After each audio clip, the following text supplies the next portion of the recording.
नमस्कार दोस्तों, आज हम आपको मोक्षदा एकादशी की कथा का श्रवण कराते हैं। एक समय की बात है जब भगवान श्री कृष्ण से युधिष्ठिर महाराज ने पूछा, हे भगवान, सुगंध मार्गशीर्ष मास के शुक्ल पक्ष में कौन सी एकादशी आती है और इसका क्या महत्व है। ये सुन भगवान श्री कृष्ण बोले, हे राजन, मार्गशीर्ष मास की शुक्ल पक्ष में आने वाली परम कल्याणकारी एकादशी को मोक्षदा एकादशी कहते हैं। इस दिन भगवान दामोदर के विग्रह के तुलसी पत्र से पूजन की जानी चाहिए। अब मैं आपको पुराणों में वर्णित मोक्षदा एकादशी की कथा सुनाती हूँ, जिसका श्रवण मात्र करने से व्यक्ति को अश्वमेघ यज्ञ का फल प्राप्त होता है और इस पुण्य फल से किसी भी व्यक्ति के माता पिता या अन्य कोई भी मित्र यदि नरक में है तो उसको भी मुक्ति हो जाती है। ध्यान पूर्वक आप ये कथा सुने। गोकुल नाम के नगर में बैखानस नामक राजा राज्य करता था।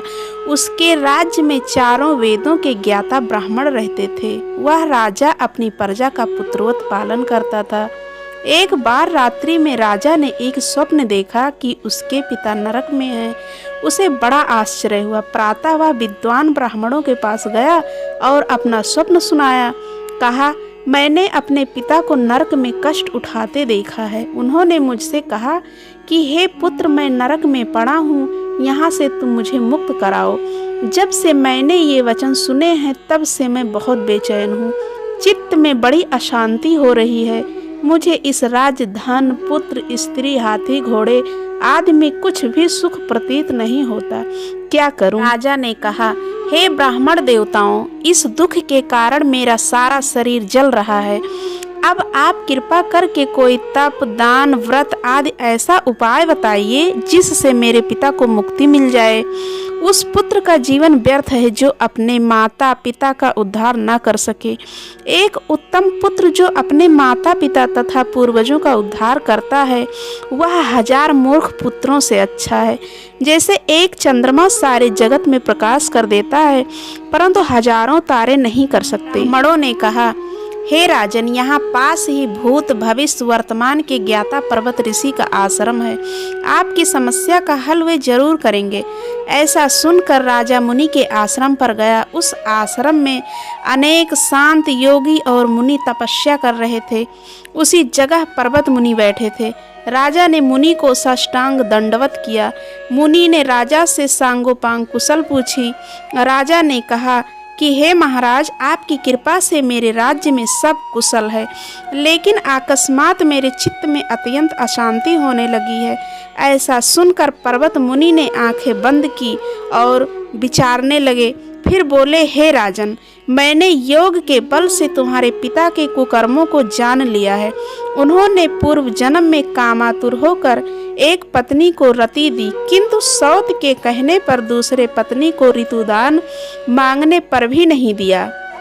उसी पाप कर्म के कारण तुम्हारे पिता को नरक में जाना पड़ा। राजा ने कहा, इसका कोई उपाय बताइए।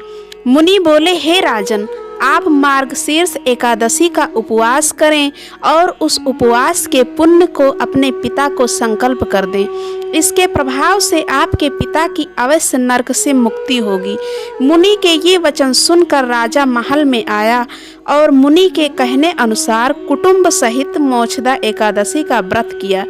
इसके उपवास का पुण्य उसने पिता को अर्पण कर दिया। इसके प्रभाव से उसके पिता को मुक्ति मिल गई और स्वर्ग में जाते हुए वे पुत्र से कहने लगे, हे पुत्र, तेरा कल्याण हो। यह कहकर स्वर्ग चले गए। मार्गशीर्ष मास की शुक्ल पक्ष की मोक्षदा एकादशी का जो व्रत करते हैं उनके समस्त पाप नष्ट हो जाते हैं। इस व्रत से बढ़कर मोक्ष देने वाला और कोई व्रत नहीं है। इस दिन गीता जयंती मनाई जाती है। साथ ही यह धनुर्मास की एकादशी कहलाती है। अतः इस एकादशी का महत्व कई गुना और भी बढ़ जाता है। इस दिन से गीता पाठ का अनुष्ठान प्रारंभ करें तथा प्रतिदिन थोड़ी देर गीता अवश्य पढ़ें। जय माता दी।